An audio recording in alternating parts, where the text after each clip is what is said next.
Your city is listening to you right now. And by 2030, it might know what you're going to do before you do. We used to build cities out of concrete and steel, basically just big, dumb skeletons. But now, we're giving them a brain. This is the evolution of the smart city. Think of sensors as the city's nervous system. By next year, over 50 billion devices will be talking to each other. From streetlights to park benches, everything is collecting data to keep the city alive. It's not just surveillance, it's survival.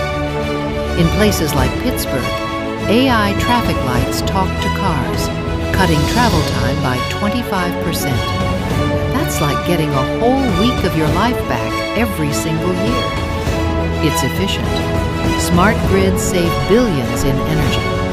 But the trade-off? To work perfectly, the city needs total data. It needs to know everything about everyone. So the real question isn't if cities will become smart. It's who's actually holding the remote control. Subscribe for the answer.